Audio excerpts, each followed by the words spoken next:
Talksy Books, your bibliographic podcast.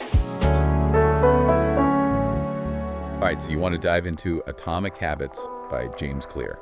Let's do it. This book, it's like this self-improvement book, right? It's up there for sure, yeah. And, you send it in like you're clearly looking for some serious change. Absolutely. Which I love. But what really got me about this book was how Clear starts it off. Oh, yeah. He doesn't just jump into the theory. Right. He tells his own story. Yeah. And it's intense, this near-fatal accident he had as a teenager. Yeah, it definitely grabs your attention. Totally. Yeah. And it makes the whole idea of Atomic Habits so much more powerful. Because you see how these tiny changes he focused on day after day literally transformed his life. Exactly. It wasn't some overnight miracle. Right. It was the consistency. It's like that concept of compound interest. Yeah. You start with a small amount of money, but if you consistently invest, it grows exponentially over time. Right. Habits are the same way. Those 1% daily tweaks might seem small now, Totally. but over a year, 5 years, huge impact. It's like what you do today is an investment in who you'll become. Exactly. I love that.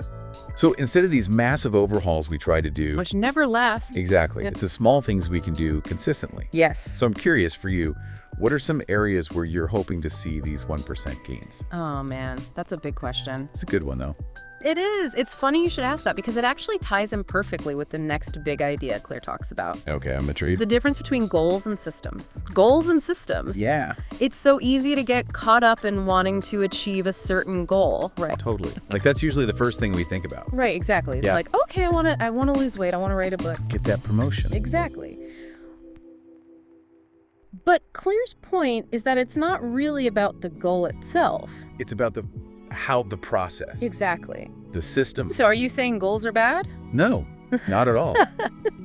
Goals are important because they give us direction, something to aim for. Okay. But they're only part of the equation. The real magic happens when we focus on building the right systems. The habits, the routines. Exactly, because those are the things that actually get us to the goal. I see. So it's like having a roadmap versus just knowing the destination. Yes, exactly. A roadmap is much more helpful because it tells you exactly how to get there step by step. Makes sense. What are some examples of systems in like everyday life? Well, think about it this way. If your goal is to lose weight, right? Your system might be things like cooking at home more often instead of ordering takeout. Yeah. Or going for a walk every evening. Or meal prepping on Sundays so you're not scrambling during the week. Those are good ones. Yeah. I like the meal prepping idea. I need to do that. It makes a huge difference. Yeah, because if you don't have a plan, it's so easy to just grab whatever's quickest. Exactly. And then you end up eating something that doesn't really serve your goals. So true. Okay, so we're starting to see how important systems are, but how do we actually make them stick? Because like we were saying before, it's easy to get excited about a new goal, Right. but then life gets in the way, old habits creep back in. Yeah, that's the million-dollar question, isn't it? It really is. And that's where Clear's insights into the brain and how we're wired become super valuable.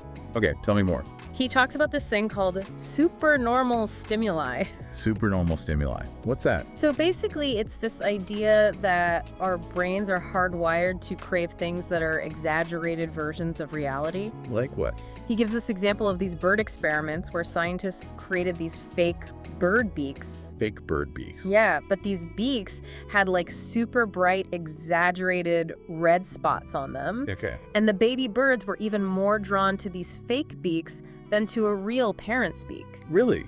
Even though the fake beaks didn't have any actual food? Exactly. It's like their brains were saying, whoa, look at that bright red. It must be super important, even though it wasn't. Wow, that's so interesting. And Clear's point is that in today's world, we're constantly bombarded with these supernormal stimuli. Like on our phones and stuff. Exactly. Social media, junk food, video game. It's all designed to grab our attention. And keep us hooked. So how do we fight back against that? Like if our brains are literally wired to crave these things, how do we make the healthier habits stick? That is the question. And that's where Clear's 4 laws of behavior change come in. 4 laws of behavior change. Okay. Lay it on me. So these laws, they're basically a framework for understanding, like you said, how our brains are wired and how we can use that to our advantage. Okay, so it's not about fighting our nature. Right, exactly. It's more about working with it. I like that. So what's the first law? First one is make it obvious. Clear talks about these things called implementation intentions. Implementation intentions. That sounds intense. It's actually pretty simple. It's basically about getting super specific with your habits. Okay, so instead of saying I'm going to eat healthier, Right. You'd say something like, I'm going to eat a salad for lunch at 1 p.m. at my desk. so it's like taking all the guesswork out of it. Exactly. You're not leaving any room for decision fatigue or procrastination. Makes sense. What's the second law? Second law is make it attractive. Okay, so this is where we trick our brains into wanting the healthy stuff. Kind of. Remember those dopamine hits we talked about? Oh yeah, those felt good. Exactly. So we're way more likely to stick to habits we actually enjoy.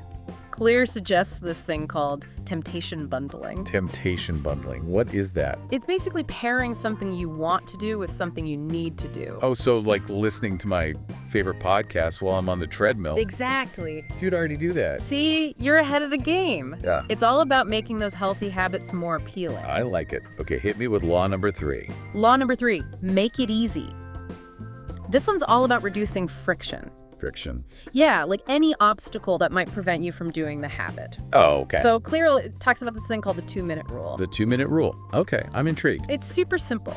The idea is that you make starting your habit so easy that you can do it in 2 minutes or less. So instead of trying to write a whole chapter of my book, Right, you just focus on writing for 2 minutes. and that's it, Well, the idea is that once you've started, even for just 2 minutes. you're more likely to keep going. Exactly. It's all about building that momentum. That makes a lot of sense. Okay, last law, bring it on. All right, law number 4, make it satisfying. This one's huge Okay. because our brains are wired to repeat behaviors that feel rewarding, right? Makes sense. We're pleasure seekers at heart.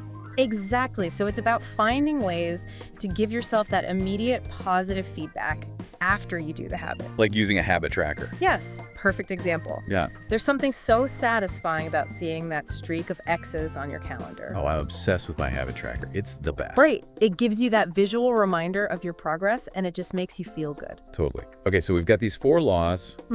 Make it obvious, make it attractive, make it easy, make it satisfying. Sounds pretty straightforward. It is, but even with the best intentions, we all slip up sometimes, right? Oh yeah, for sure. Life happens. Exactly. Yeah. So what happens when you miss a day or two? How do you make sure a small setback doesn't turn into a total derailment? Yeah, that's the real challenge. It is, and that's where the power of environment design comes in. Environment design. What do you mean by that? So Clear talks about how we're not just products of our genetics, but also of our surroundings. So like the people we spend time with, the places we go. Exactly. It's all part of our environment. Okay. I'm starting to see where you're going with this. So if you're trying to eat healthier, but your kitchen is stocked with junk food, Recipe for disaster. right, but if you fill your fridge with fruits and veggies and have healthy snacks on hand, It's much easier to make good choices. exactly, you're setting yourself up for success. This has been such an eye-opening deep dive. I feel like I have a whole new perspective on habits. Me too. It's not about these huge overnight transformations. It's the small things done consistently over time that create lasting change. Atomic habits, small changes, remarkable results. So if you're listening and feeling inspired to make a change, what's one small step you can take today to build a system that will help you get there? Talksy Books, your bibliographic podcast.